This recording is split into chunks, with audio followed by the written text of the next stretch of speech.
আচ্ছা, ৪৭তম BCS ৪৯তম BCS পরীক্ষায় আজকের যে প্রশ্নটি হয়েছে সেটার মধ্যে একটাতে বলা হচ্ছে যে একটি ঘনকের সম্পূর্ণ পৃষ্ঠের ক্ষেত্রফল ৪৮ বর্গমিটার হলে ঘনকটির কর্ণের দৈর্ঘ্য কত।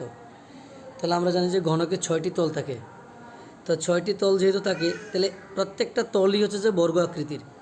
তাহলে একটা তল এখানে এটা যদি দৈর্ঘ্য হয়, এটা যদি প্রস্থ হয়, তাহলে এই তলের ক্ষেত্রফল হবে যে কত, দৈর্ঘ্য গুণ প্রস্থ, তার মানে এ স্কোয়ার।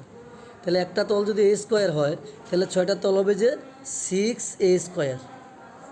তাহলে এটাকে বলা হয় ওই ঘনকটির সম্পূর্ণ পৃষ্ঠের ক্ষেত্রফল। আচ্ছা, এবার দেওয়া আছে যে সম্পূর্ণ পৃষ্ঠের ক্ষেত্রফল হচ্ছে যে ৪৮ বর্গমিটার। তাহলে প্রশ্ন মতে 6a স্কোয়ার সমান ৪৮ বর্গমিটার। তাহলে এ স্কোয়ার সমান কত আসবে, ৬ × ৪৮।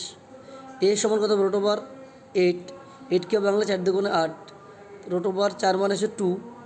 আর 2 যেহেতু মৌলিক সংখ্যা, এটাকে √, থেকে যাবে, এটা কিছু করা যাবে না। এবার ঘনকের কর্ণের দৈর্ঘ্যের সূত্র হচ্ছে √2a।